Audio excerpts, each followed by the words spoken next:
So why do people say get outside of our comfort zone? What's the benefit of doing that? So the relation between getting outside of comfort zone and the creating movement by doing that has to do with the transmutation of energy.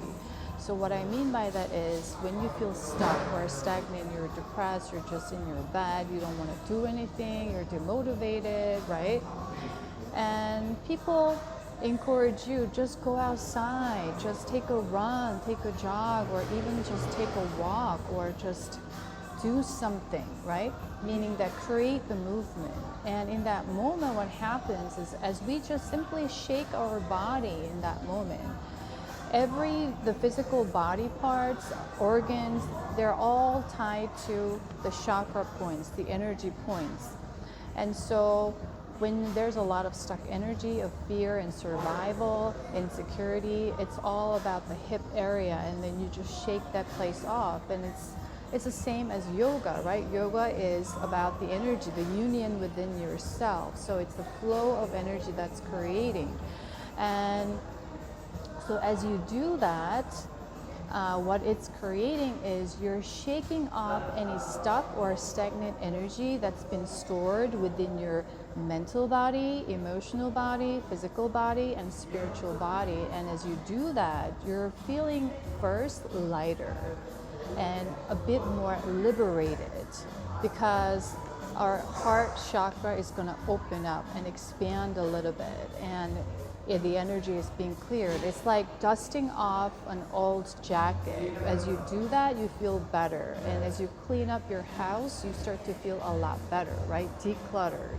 So the energy that's how energy works. And then what it does is as we create movement, getting outside of comfort zone is related to doing something that you don't normally do, right? You're not familiar with, you don't usually normalize with, talking to people that you don't normally do, or doing an activities that you've never tried, or being in a location or places that you've never been. What is happening is we are exposed, and when we're in the same place doing the same thing, we already have the information, and that information can create a lot of resistance and putting ourselves that I already know this, I'm in control, right?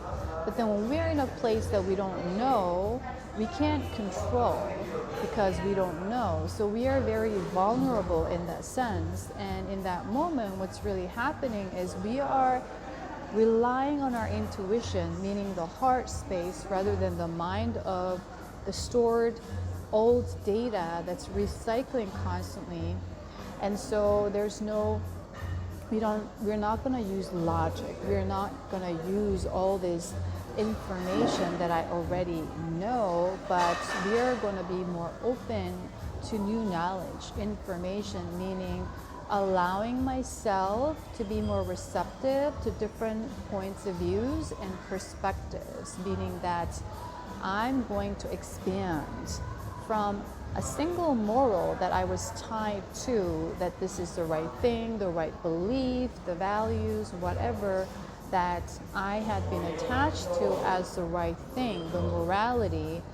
I'm expanding because there's a 360 degrees surrounding the multi-perspective, the multifaceted universe starts to open up, and the truth can be different to different people. And as I see and experience that, what happens is I allow things as they are, meaning it's in a flow state. And when we go into that state, what happens is we start to flow in love because we are allowing and accepting more rather than trying to hold on or control because I'm afraid of losing something.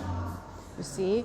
And so it's all related to that. And as we do that, we expand, and at the same time we transmute our energy. So on a practical level, what you can do is you can take a walk outside when you feel stuck or stagnant. When you find yourself constantly in your mind thinking about what to do next, what's the right thing to do for my next step, all trying to figure out in the mind. You're not gonna come up with anything new because it's just old storage data. And so you need to allow yourself to take in the new things and tune into the intuition. And as you do that, you're going to have a solution that is meant for you on an intuitive level that just comes to you. You don't have to chase for answers. And so you can do certain exercises. You can even shake your body, shake your hands.